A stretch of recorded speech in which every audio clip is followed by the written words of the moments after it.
Hai teman-teman, thanks buat kalian yang sudah klik video ini. Dalam tulisan manual yang dimuat di laman siwo.com, dia menulis ada 4 alasan Anies bisa jadi tersangka koruptor. Nah, apa sajakah 4 alasan itu? Mari kita bahas di Suara Rana.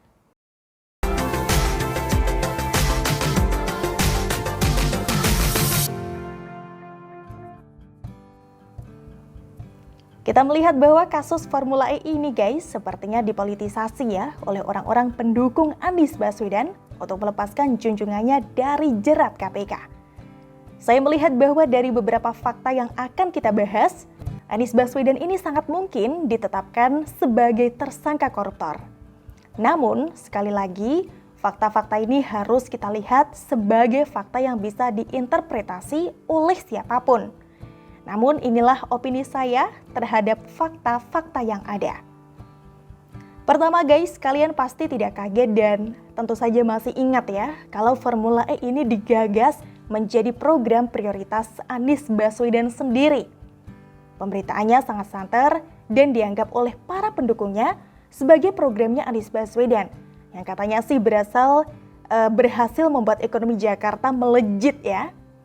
Tapi baru-baru ini ada pemberitaan yang mengatakan bahwa Anies Baswedan berdalih dan membantah Formula E-nya itu adalah program gubernur.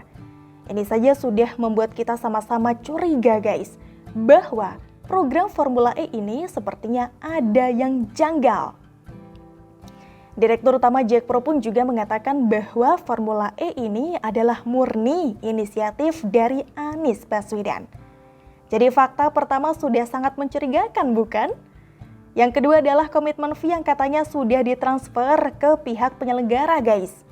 KPK versi DKI Jakarta yang berkantor di Balai Kota mengatakan bahwa sudah ada komitmen fee yang dikirimkan kepada pihak penyelenggara.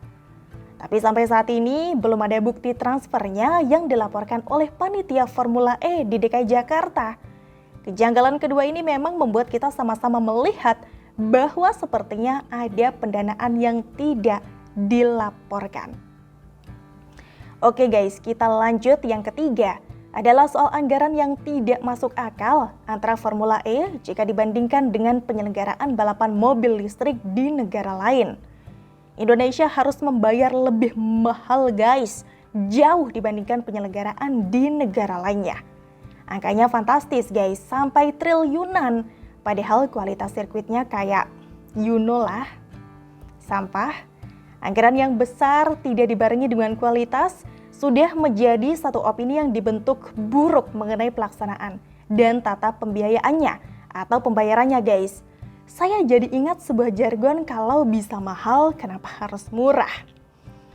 Yang keempat guys adalah pelaksanaan di tempat yang tidak konsisten dan berubah-ubah. Awalnya Formula E akan diselenggarakan di pelataran Monas guys. Jalurnya pun sudah dibuat ya, dan juga paving blocknya pun sudah ditambal dengan aspal kualitas yang juga sama-sama lah ya. Dan pohon-pohon pun juga sudah ditebang. Tapi guys, pada akhirnya balapan ini malah digelar di Ancol, di mana komisarisnya adalah orang-orangnya Anies Baswedan. Ini sudah menjadi kejanggalan keempat yang memang seharusnya membuat Anies Baswedan bisa menjadi tersangka KPK. Tapi lucunya calon tersangka yang kandidat kuat ini langsung dideklarasikan menjadi capres oleh Partai Nasdem yang orang-orangnya juga merupakan panitia di acara Formula E yang berbau-bau tidak sedap ini guys. Apakah ada upaya pembungkusan dan juga perlindungan kepada Anies Baswedan dari KPK yang sudah mengumpulkan barang bukti? Entahlah. Posisi Anies Baswedan saat ini terjepit guys di antara dua kekuatan besar dan dua monster raksasa. Yang pertama adalah monster koruptor dan juga yang kedua adalah monster radikalisme. Kedua hal ini tentu akan membuat Anies Baswedan semakin sulit bergerak guys.